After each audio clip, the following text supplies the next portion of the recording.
Okay, so again, welcome everybody. 22nd May. Today we are going to talk about psychology of judgment.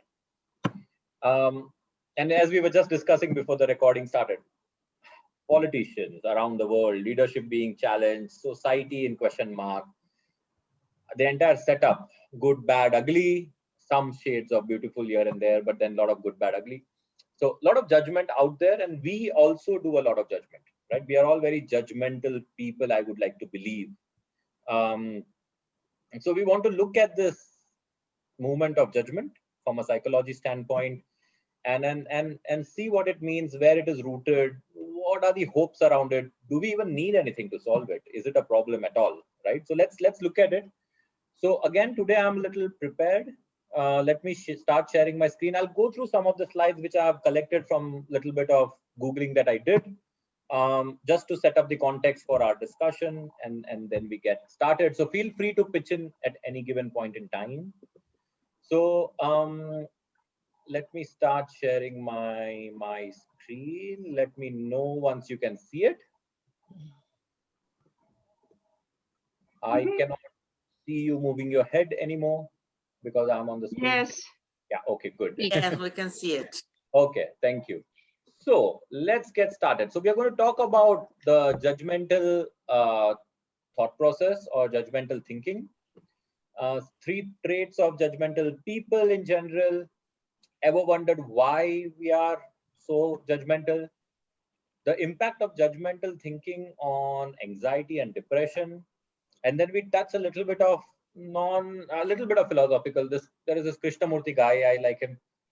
Let's see what he has few things to say around judgment versus fact versus opinion.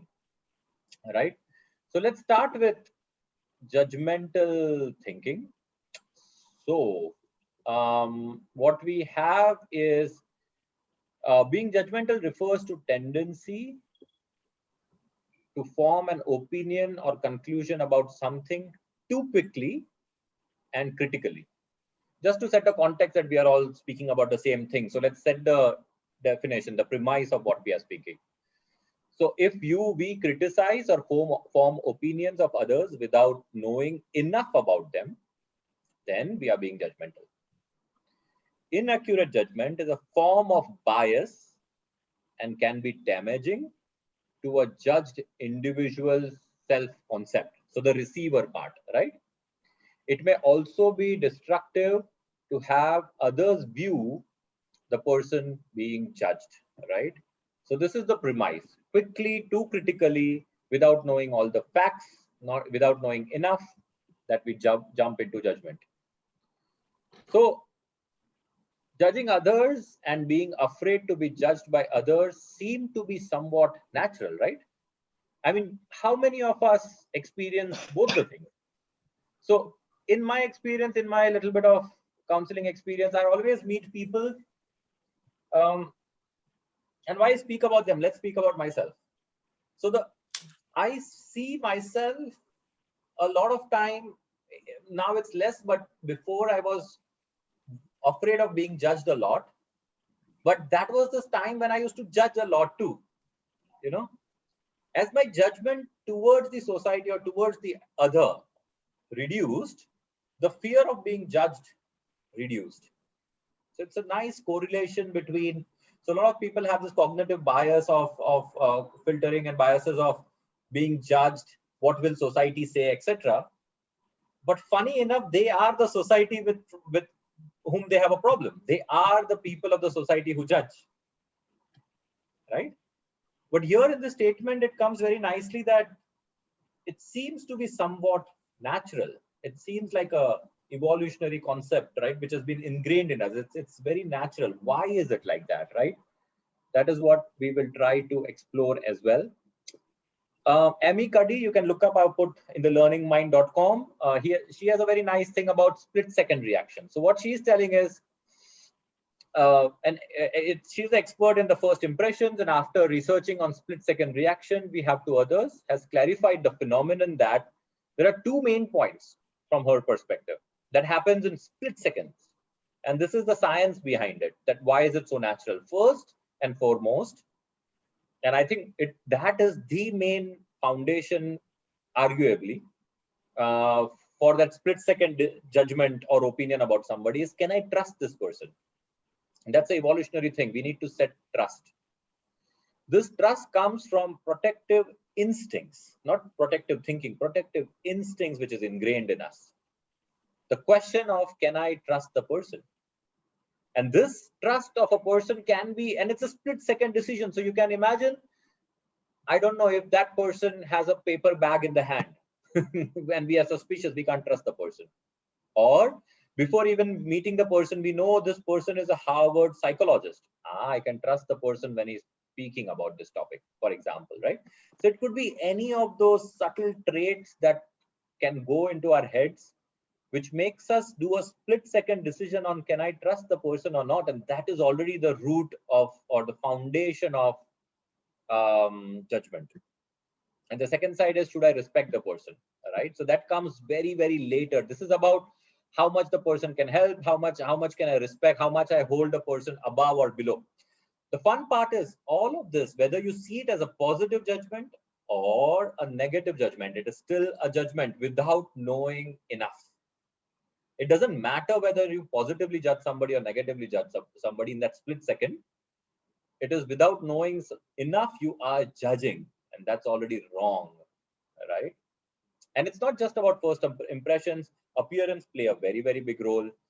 Sociability, how the person talks, walks, makes an eye contact, everything which is in line with our receptivity towards the right social conduct, right? Europeans would kiss on the cheek, right? That's a very common way of greeting them. India, maybe namaste or handshake or hug, maybe, right? But if somebody suddenly comes and kisses an Indian who is not knowing the culture, they might feel awkward, right? So in that case, that the sociability is gone, judgment comes, right? It could be much more than that or much, much less, right? There was a very nice thing on Discovery or National Geography. I had seen that they were doing the social experiment of a person coming and falling in a busy street of Europe, and to see how many people will go and help him. And they did with both the gender. They did it with guy doing it, actor, and the woman doing it.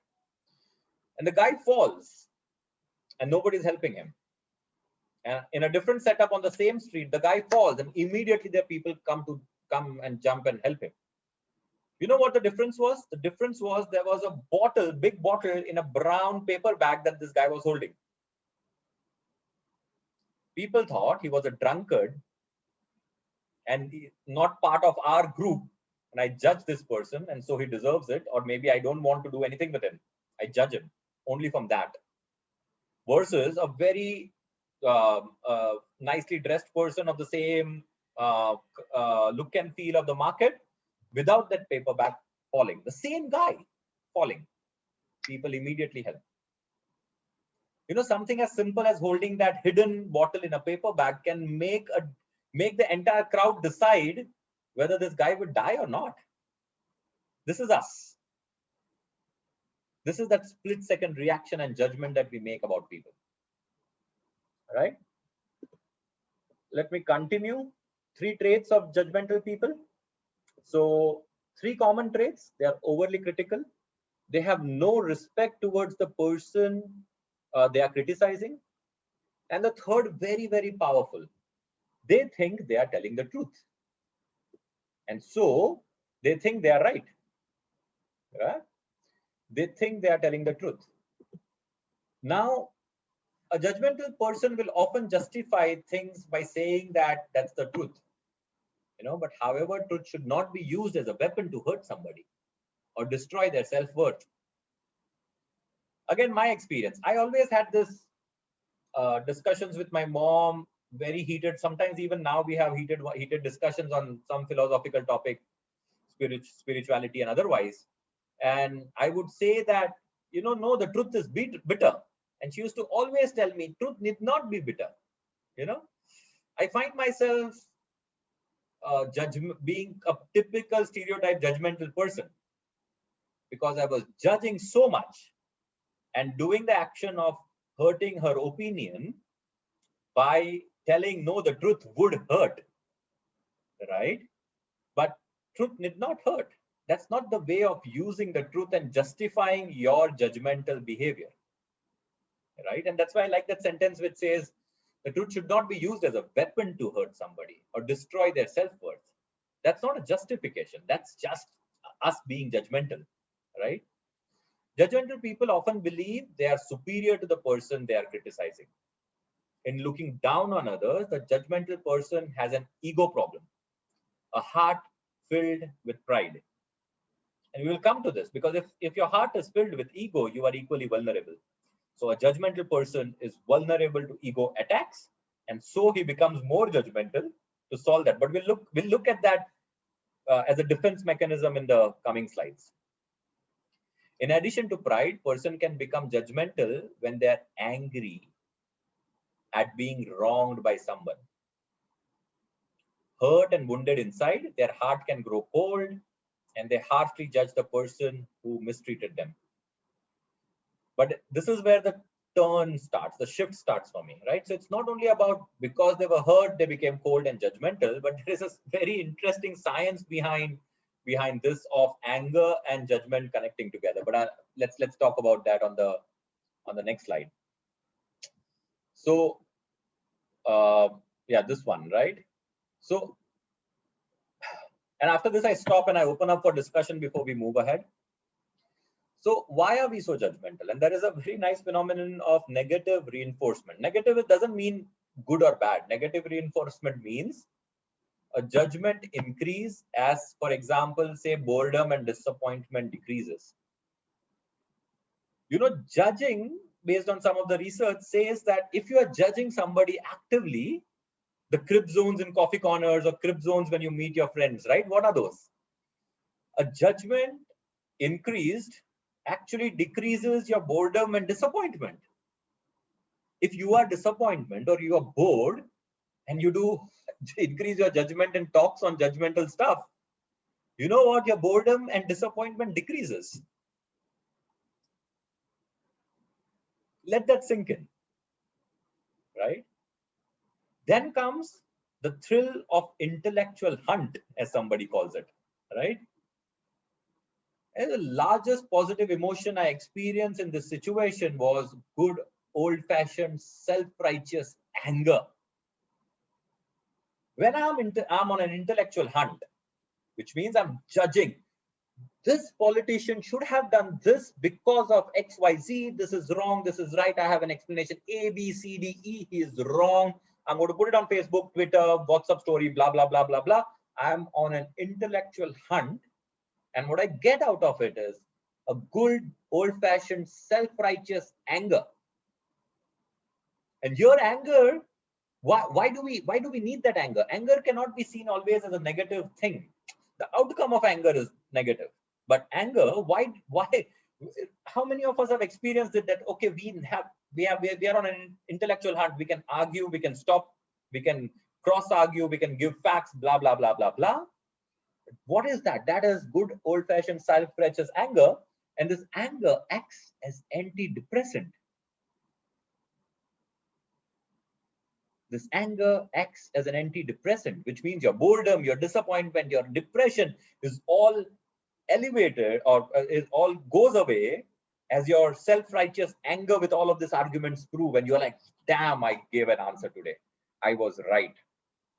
Yeah, and then you get fed by the social media, and then it goes on and on and on, right? But look at judgment from this perspective. A negative reinforcement, increased judgment decreases your boredom, disappointment, the thrill of intellectual hunt, resulting into self-righteous anger, the anger which is an antidepressant, and so you like it. That is one of the roots of the eye of the hurricane of why we are so judgmental. But let me stop there before I continue with the slides and open up on your viewpoints. I think you heard a lot of things. What do you think?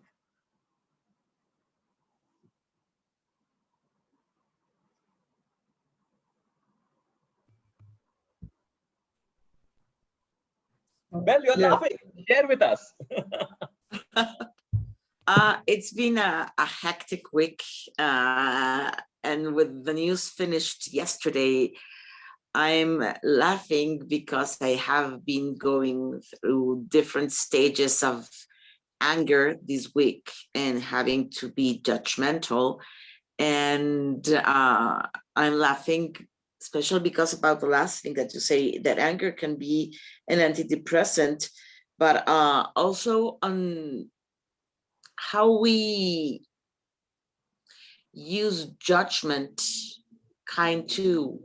I think sometimes as an excuse when you're being judgmental to put blame on someone else and not yourself. And that is what's going or it's easier, or even if it's you don't have anything to blame, but it's very easy to be very harsh when you're judging someone who is somewhat responsible for what's happening with you at the moment. So it's a lot of things that are running in my mind a lot. And I think Billy wants to say something. Her little yellow hand is up.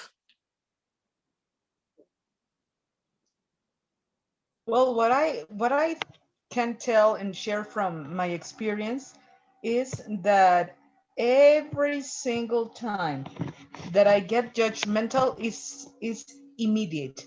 It's not that I am aware of what I'm doing. It's a defense mechanism whenever I feel surrounded or I feel menaced or I feel whatever, I need something to hold on to. So getting the superiority, as Jamin was saying a moment ago, because it is really reassuring. It's not, I don't believe that people are judgmental because they choose to. I believe it has to do with defending ourselves from some menace that comes.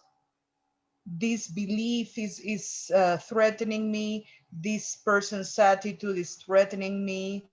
What this person told me is difficult. Or maybe when something that happened to me, that I had a comeback weeks after an incident happened. I was thinking, which would be my comeback? Which would be my comeback? Just going around it until I had it. And then I let it go with the wrong person. Someone who had nothing to do with the conflict, but it triggered me the emotion and the defenseless of the moment when it had happened. So once I had it planned, I just had to let it go. And it makes no sense, but that's the way it works. So this defending the frailty of the spirit, I think it's the base of most of the cases. Thank you.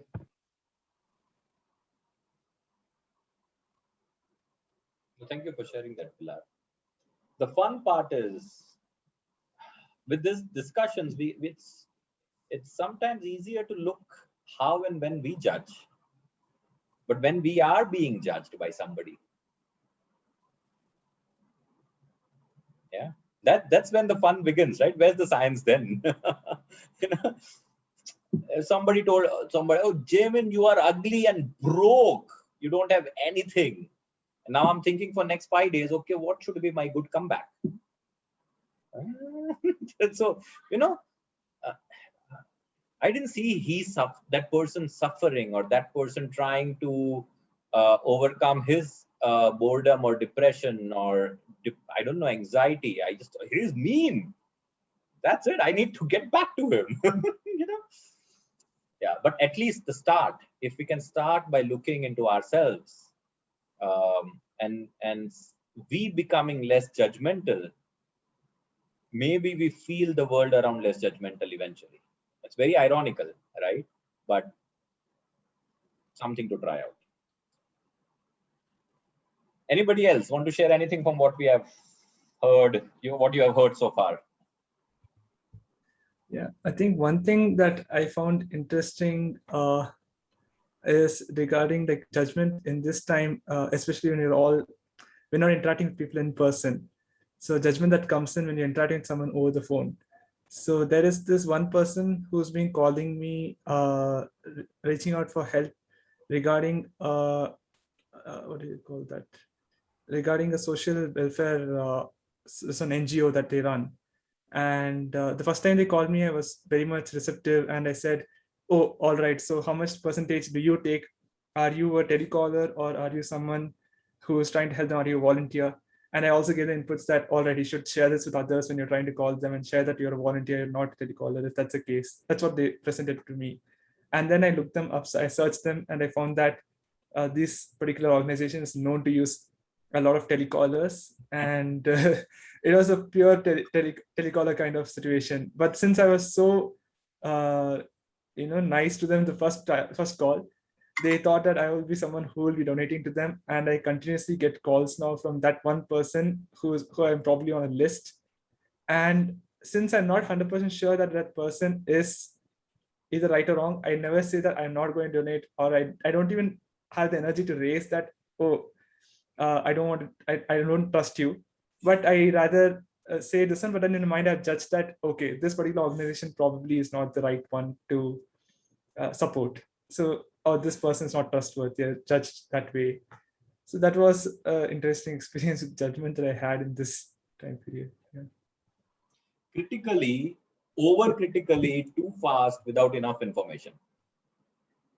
Without enough. I mean, we think we have enough, and we always think we are right.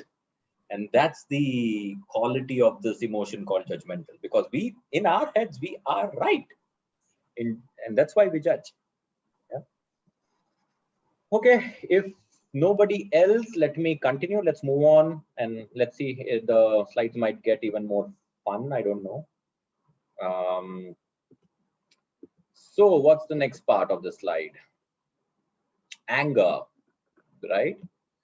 So, but awareness of this pattern of judgmentalness leading to anger, which serves to elevate pain emotion like sadness, is only possible when we begin to look closer to the nuances of our emotional lives, right? It's the same guy from the previous. I think there is this, I put the site name, read it. It's a nice blog, right? So he's saying that you can only figure this out, this pattern, he calls it, right, of judgment and anger, which is then antidepressant. You can start looking at, like, when you try to look at your entire emotional life together and start looking at, as I like to call, the movements of these emotions, right? You need to look at fully this emotional movement within you. As Socrates might have said, right, an unexamined emotional life is not worth living. I mean, that guy is a little, yeah, over the top, but yes, an unexamined emotional life is not worth living. I'm not sure what he meant by it. I'm not an expert into it, but I also look at it, I mean, from apart from the meaning, what it directly implies, I look at it from perspective is, it won't be worth living if you cannot figure out your own emotional life. If you cannot figure out the movement of the emotions, it will not be worth living, as in it will be a mess for you to live that emotional life, right? So let's take this opportunity, examine. It's inside you, it's your emotion. Let's look at the movement of this emotion of judgment and anger and antidepressant, anxiety, all of it coming into play together, right? And why we as people judge, right? Impact of judgmental thinking on your anxiety and depression.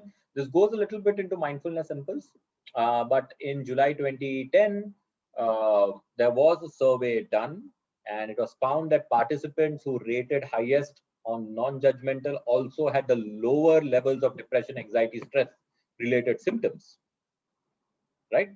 This is a strong statement to have.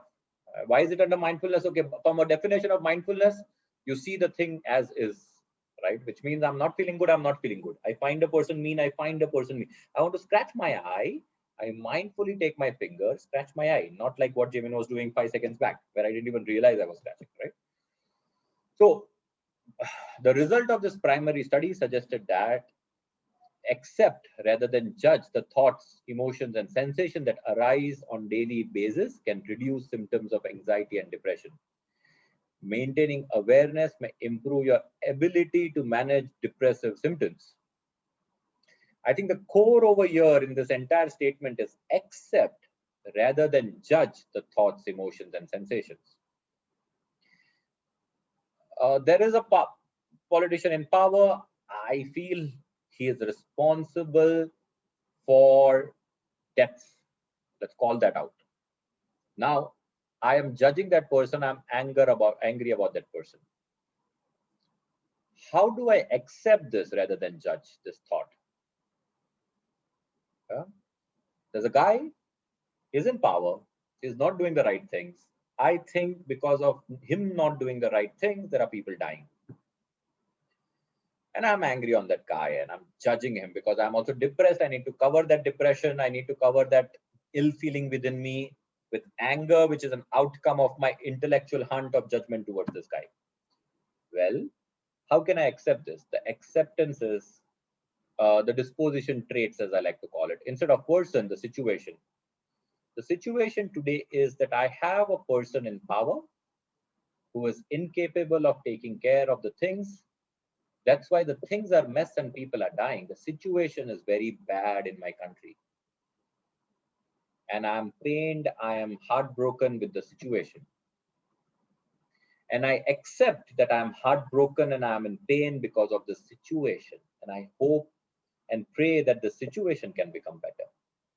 You see the twist in the approach of this guy, man, how can he do it, versus the situation is messy and I am heart pained because of it.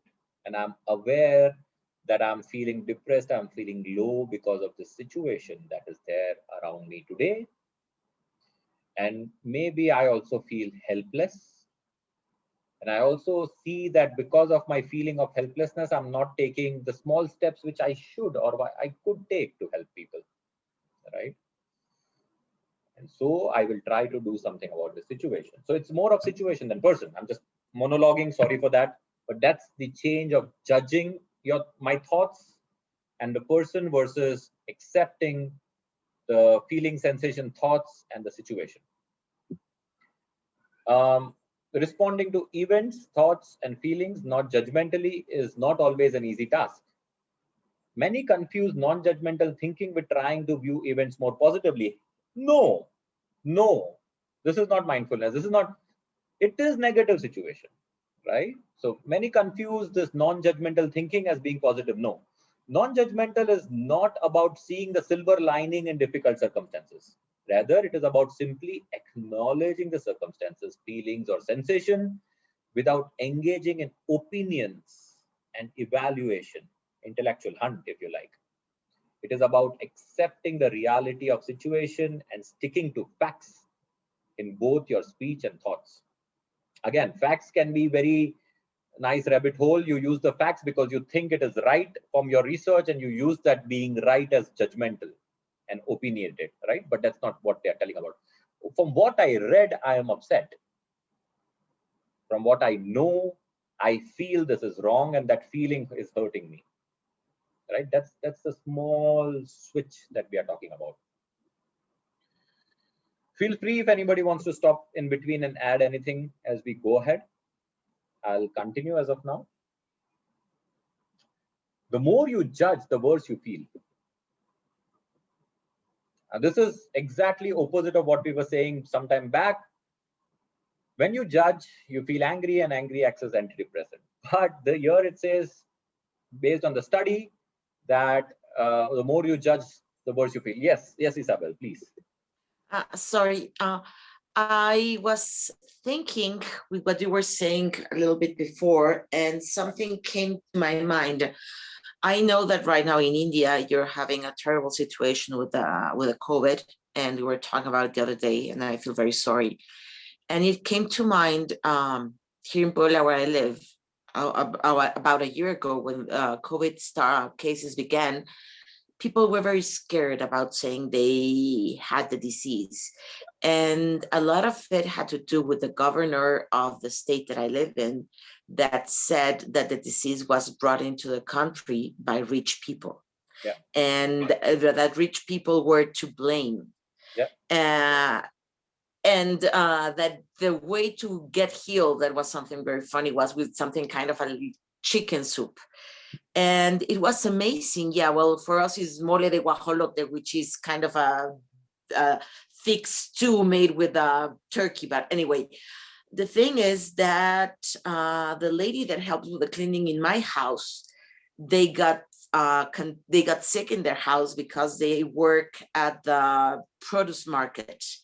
And the doctor told them when they went in to see her that it was okay to say that they were that they were sick, and that it was okay to say from whom they believed they had got it, and to please tell anyone and everyone. And it's been a year and we're still being judgmental. And I'm thinking, I don't know how you're dealing over there with that right now. But it's still a surprise to me how harsh we can be when you say, oh no, I'm doing well, I'm taking care of myself and I haven't got sick, and it's everybody else who makes things wrong.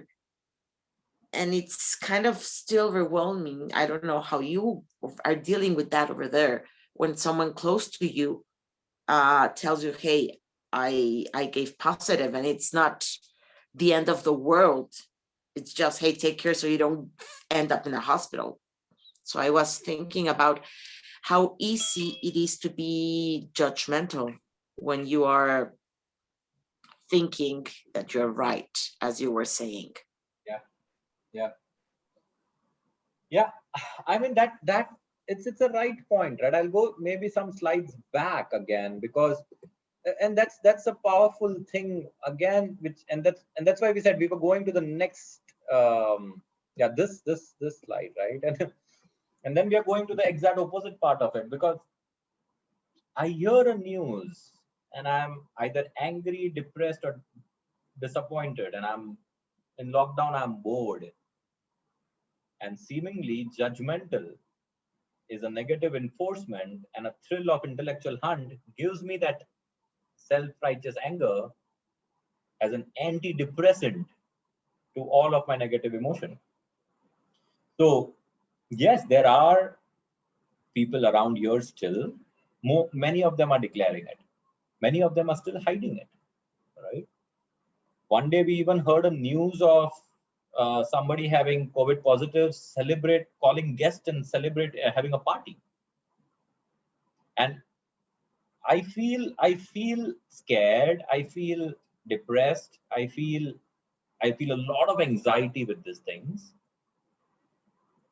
And in a split second, and this is all about that split second stuff, where to work on it, I have this entire negative reinforcement, social media puking, intellectual hunting, as we like to call them, which gives me that energy, which is self-righteous anger, which acts as an antidepressant. And that's why it becomes so easy to judge a person or be very subjective about it, right?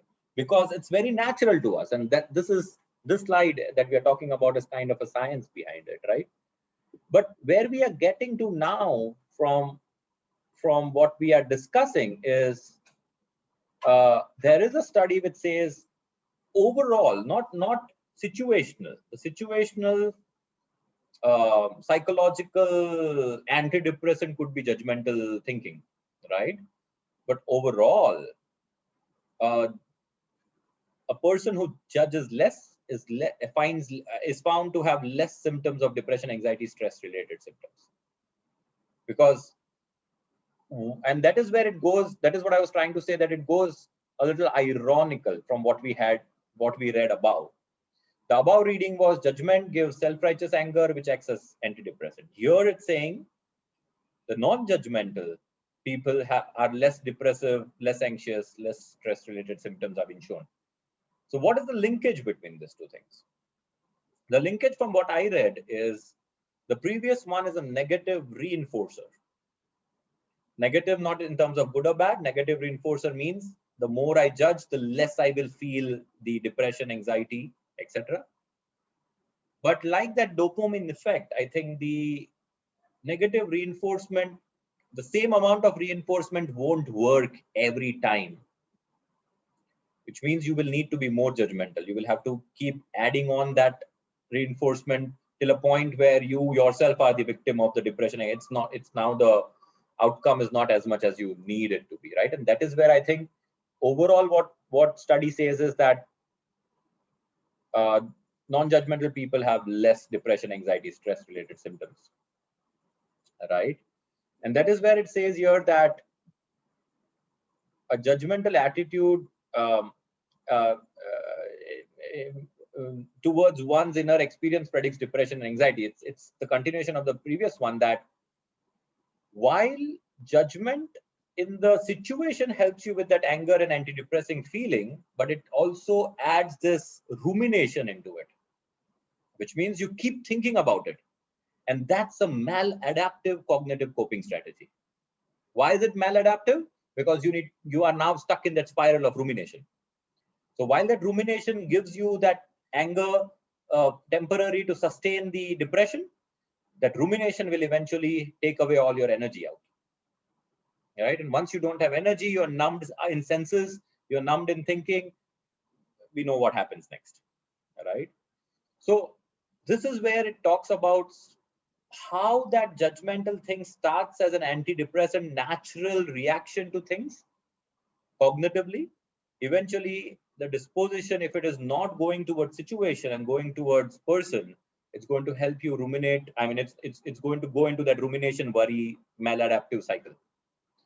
And to your point, well, I think from what we are reading currently over here, the shift that the judgmental, our natural judgmental psyche is being asked from these studies is that go from, and that's a trait theory, right? Can we go from the personal trait or objective trait to situational trait, right?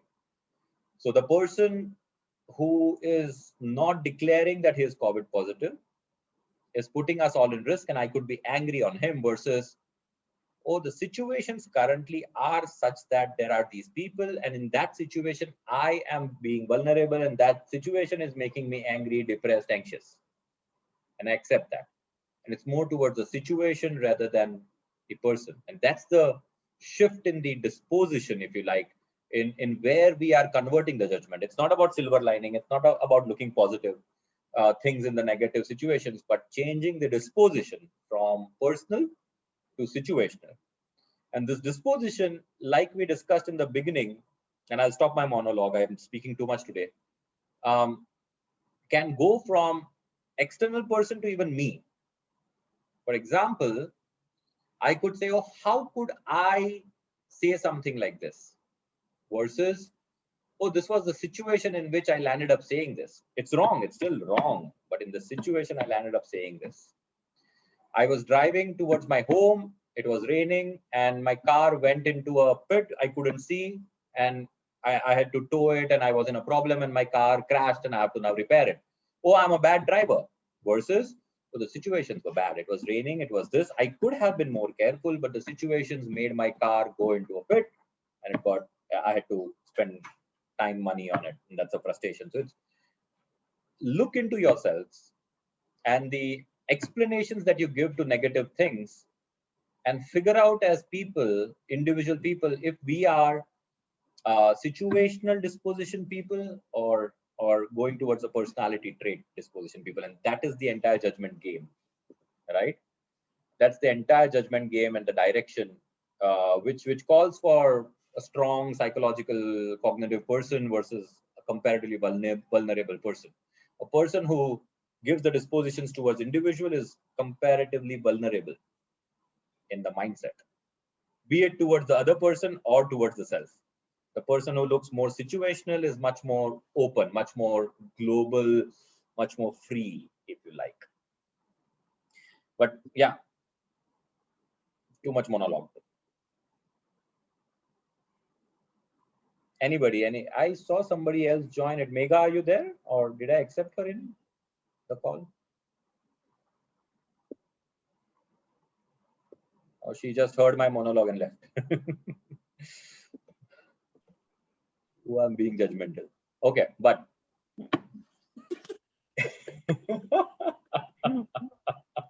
full circle, yeah? Full circle. It's what you were saying about driving on the rain. It's exactly. I am a judgmental person. I've been working on not being so judgmental, and of all the things that have been going on this week, on Wednesday evening, I was faced with a situation in which I could blame a person for something not going according to plan, or I could be able of judge the whole situation and trying not at first to go against this single person helped me stay more calm and not let anxiety and frustration get the best out of me. Now I have to say that if maybe I had been encountered with someone with a little bit more open-mindedness and a disposition to help, I could have been able to go through with my plans. But at the end of the day, I see that it wasn't exactly her fault that things didn't go to plan. It's a situational thing. And it's a situational thing caused by many factors. And it helped me a lot deal not only with my emotions, but the person that I was going along with, to keep him calm, to keep my my business partner calm and not make a huge scene in an airport that wasn't crowded, because they're not very crowded at the moment. But anyway, when we are able, and believe me, it wasn't easy, and I really wanted to kill someone or everyone. But yes, if we are able to go, I at least in my personal experience, to go and not blame, but see things more into the situation than the person, perhaps that will allow us to not put so many negative feelings into the judgment and be a little bit more objective. Yeah. I don't know if then any of that made any sense. It does a lot. And but this is a good opportunity for us to look at the entire, what the person tried to call in one of the slides, the entire emotional life of it. We need to understand our own emotional life. Now, for example, if Rashmi, she's my wife over here in the call, I think most of you would have guessed it. If she turns out to be a narcissist partner, and I suffer a lot because of her, and then we get divorced, and now you talk about situational stuff, I would laugh on your face and judge you for being wrong. What is the science behind it? What we learned, I think the judgment is an antidepressant to the negative emotion, which means if the depth of my negative emotion is so deep, I have my cognitive natural reaction to be sane is judging and being angry on the person, for example.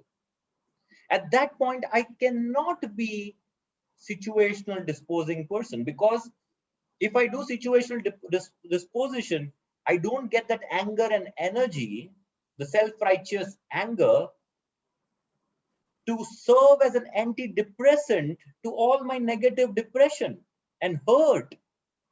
Only when my level of emotional pain is a little healed, it's not that deep, then I can now talk about situational, see the movement of this, understand this, and move on. And then maybe next time, maybe, I don't know because I've not personally faced it, but from the science, maybe next time when I'm deep down there in my depression and I judge, I can catch myself. Oh, I'm doing this as a antidepressing energy agent to stay sane. And there I can come a little more early in control and suffer a little less out of that anger as well. And that's why the author said, maybe the anger is not bad. I needed that anger. I needed that judgment for my depression, pain, and suffering to not kill me, And that's why we have to look at this entire emotional life of this judgmental split-second stuff, the anger, the need of it, and when can we get out of this circle, right? So that's why the 360-degree of this entire understanding there. Making sense? Or yeah, Pilar, please. Yes, I was just remembering there is a communication coach that I follow. His name is Dan O'Connor, and his specialty is how to deal with difficult people in workplaces, which is a very useful thing. And one of the lessons that he gives is that whenever you feel this emotion within you that wants you to go and smack somebody, that if any emotion feels uncomfortable, you have to ask one question. And if you ask that question, you're going to get it right. And the question is, what are the intentions here? For example, if you tell me something rude or you expose me in front of other coworkers, which is what he talks about, you have to say, Jemin, what is your intention telling me this?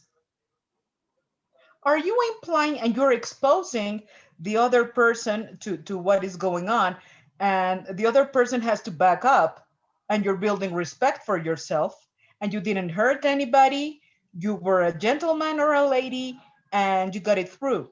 And I'm thinking that this can happen also as a good way not to let out the judgmental part, because 99.99999 of our or comebacks are, as we say in Mexico, porque estás ardido, because you're hurt, you're exposed, because they pitched you in the right place. So whenever it comes, okay, what is my intention? If what you're going to say, this is a phrase of our country, if what you're going to say it's not more beautiful than silence, don't say it. Don't say it.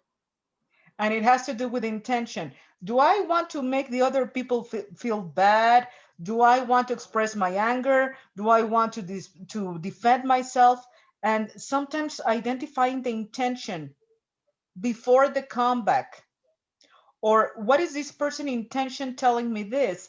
Because the best intentions have paved the road to hell in my life. No, I'm saying this for your good. I have your well-being in mind. Get out of my face. It's a lie. You're manipulating me. You're a horrible person. But thinking about intentions, I think that can be a very helpful way to focus ourselves and the clients in what is going on here, because it's very hard to distinguish something when you're in the middle of pain. It's almost impossible. Thank you. Thank you for sharing that, Pilar. Thank you for sharing that. I mean, I had a person who started talking about not able to decide how the career should go. And then it goes down to anger. Then it goes down to the peer group and the leadership problem. Then it goes down to insecurity. Then it goes down to, and then it goes down to the racket feeling, right? So we have discussed the racket feeling, and that is where the problem was. And now if somebody tries to give career coaching to this person, it's just not going to help, right?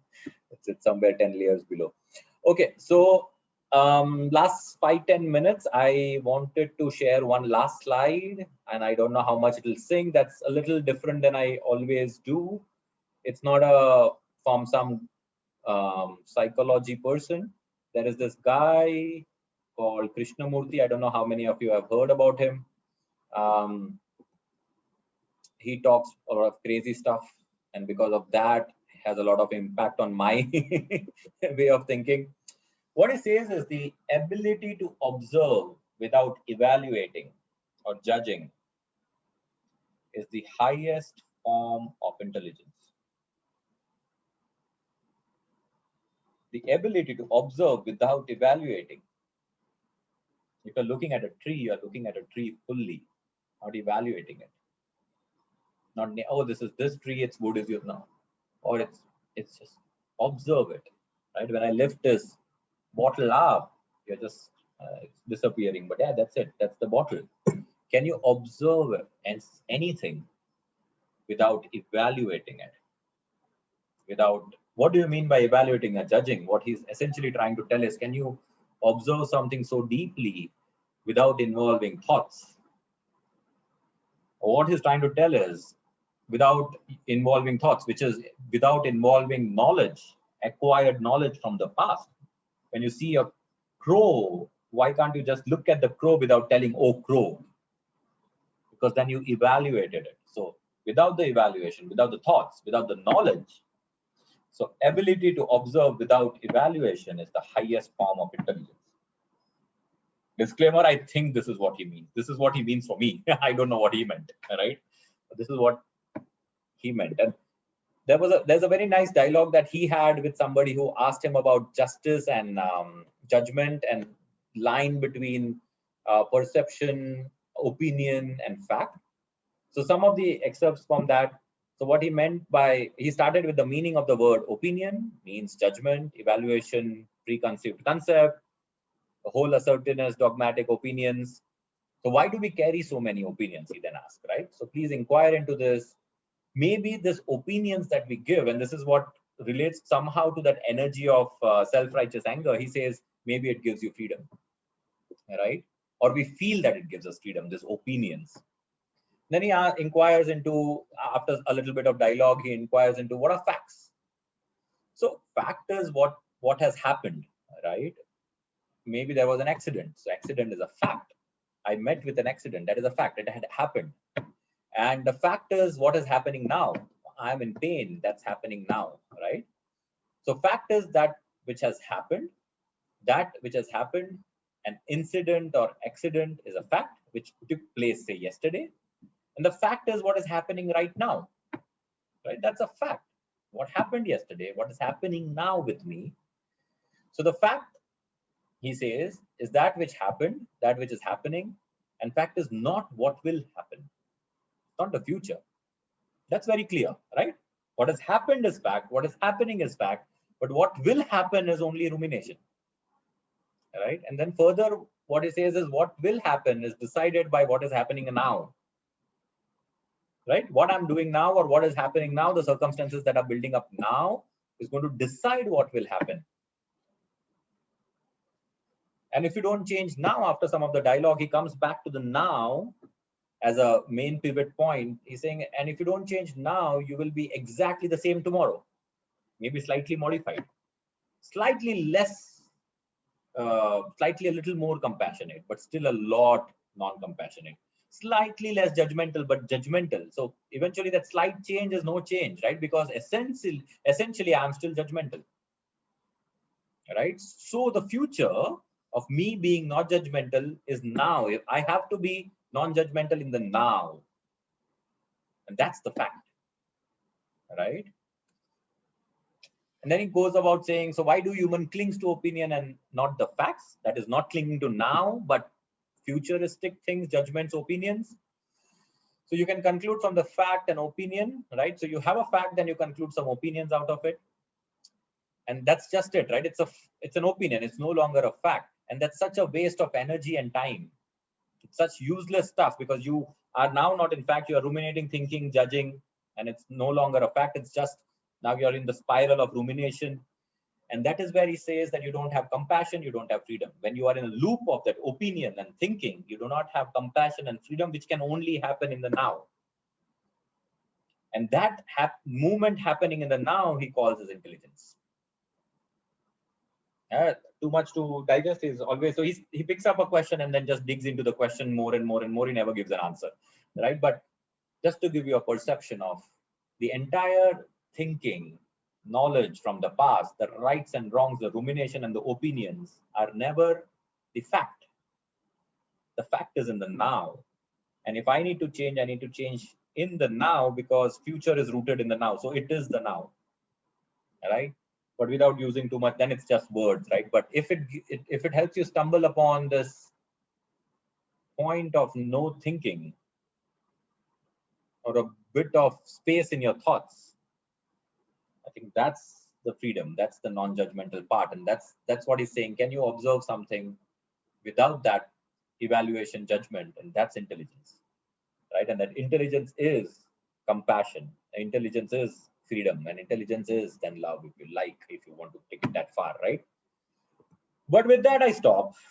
I don't know what you guys thought about that last slide. As I said, generally we keep this very scientific, very pragmatic with all psychological stuff, which is not that science, not of that big science anymore, but wanted to bring in this flavor of Krishnamurti, which I liked. He puts me in a space of no thinking, right? So eventually challenges the question enough to put me in a space of no thinking, which is fun. So, but with this, at least I'm done. With this, I'm done. And I invite you to inquire into this question of judgment, taking you all the way down to observing without evaluating.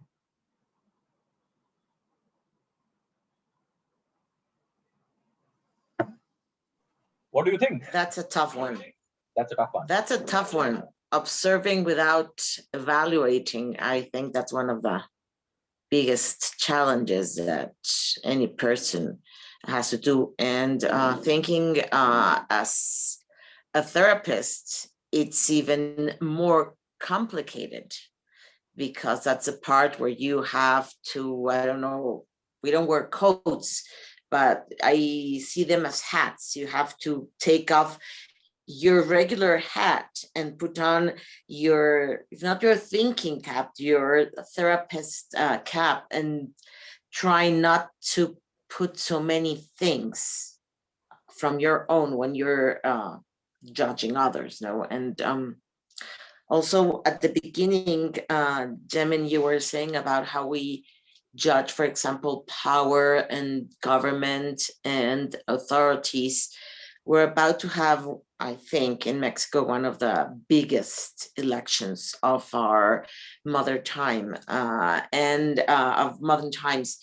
And it's amazing how judgments come into people's thinking and how to see so many people turning against each other because they believe you're judging them, or because you're judging the government too harshly, or you're not judging them at all.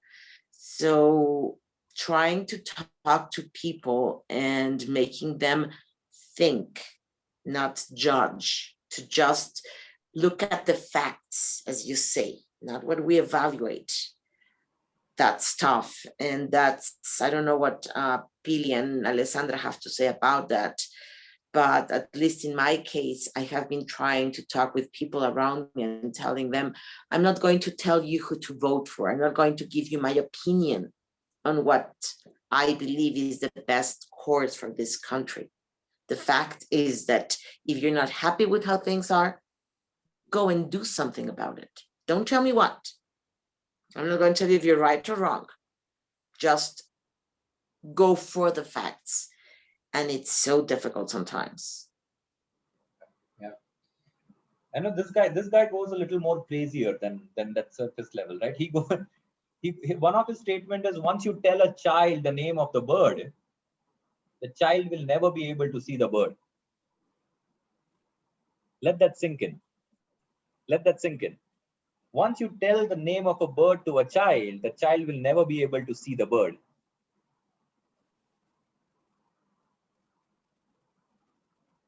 Because now you have an image, a name, a thought, a knowledge associated with it.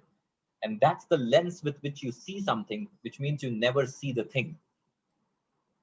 And in counseling, I try to practice this. I don't know if it is effective. I don't know that. But in counseling, I try, in general, in life, I try sometimes to practice. It's very hard because we are all judgmental people. Because from childhood, we have been put into this lens of knowledge to look everything with the lens of the past. We don't look anything afresh, right? We never look anything afresh. We always look it through lens of our past. And so we are never in the now. But for example, what I believe is, and this is what mindfulness listening for me is, when I'm saying something, if you're completely listening to me, whatever the content be, not judging, not trying to understand, not trying to accumulate what I'm saying, but listening fully to what I'm saying, no intentions, no thought, no knowledge, just listening, that action of listening and attending fully has a sense of freedom, has a sense of peace in it. Then it doesn't matter what the other person is saying. It's not about the content. It's not about your understanding or his intonations or his pitch high and his pitch low and the gap between what. No, that's not of importance. There is a sense of freedom. There is and that is an act of intelligence, maybe, that comes from within you. Because everything else is out of knowledge, and knowledge is stale. It's yesterday. Imagine a bird that you have never seen before just flies into your room now and disappears. I'm talking too much as always, but about your example, and Billy and Alessandra might agree with me in this also. As a teacher for a second language, when you go to a dictionary, well, we are older, and when you didn't know a word, you have to go to a bookshelf and take out usually a very thick book and look the word. And when you're learning, sometimes it's very easy for a student to just say, how do you say, I don't know, cuchara, spoon in English? And I have always believed that when you give the meaning of a word, just the meaning, the word to a student, they're more bound to forget it than if you try and explaining it. So in my classes, dictionaries were allowed if they were one language, not the ones with translation. And my students usually got very frustrated because they were asking me the meaning of something. And instead of just telling, for example, appliances in Mexico are línea blanca, a white line, which is absolutely ridiculous. But anyway, when you tell a student that línea blanca is appliances, they're going to forget about it. And I would go crazy with kids. And once I was teaching to very high level executives in a cement plant, and they would laugh because I was doing all the craziest things you can imagine, not to say the word in Spanish. Yeah. And several times it happened that they said, oh, now I know what you mean. I can't remember the word in Spanish, but I know that is used for this and this and this. And we're like, hallelujah, you're never going to forget that. Yes. Making people do the connection. It's like you say, the word is here and then poof, it goes away. Yes, yes.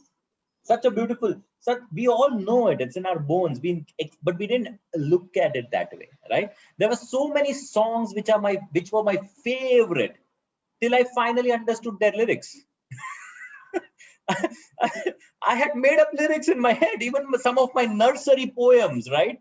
I loved them till I found out the real lyrics. And I said, I don't enjoy it as much as I used to. Something has gone missing.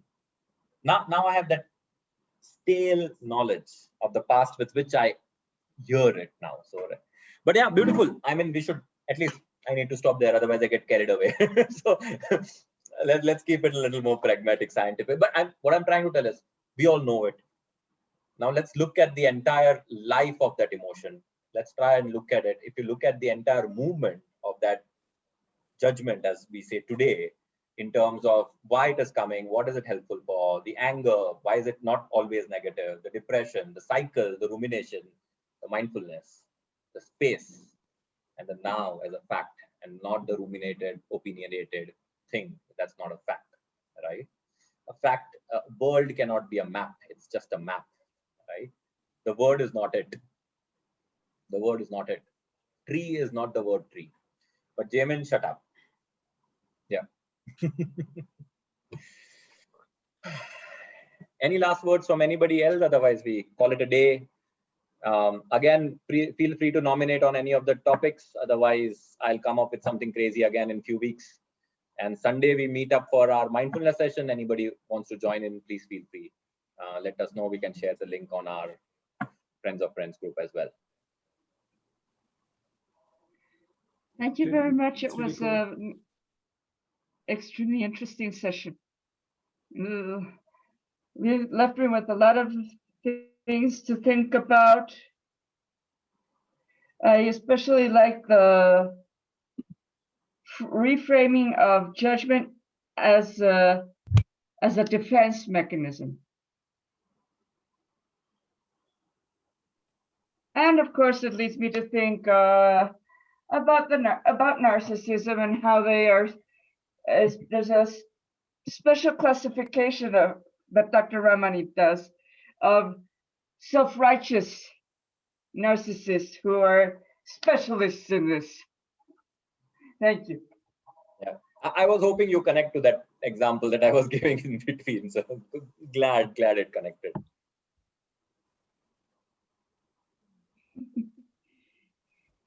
Especially the last part was really cool. The thought process of that bird. Once you know it's a bird, not a bird. That was really interesting thought experiment. Yeah. How wowed do we get by sunrise and sunsets and pigeon or a parrot anymore, right? We don't get wowed by it anymore. Something went missing. Okay, sounds good. Thank you, everybody. We'll meet maybe again in 2 weeks' time or later. We'll see. We'll catch up. Thank you, everyone. Bye-bye. Have a good day ahead. Stay safe. Thank you. You Stay too. safe. Thank you. Take care. Stay safe. Bye.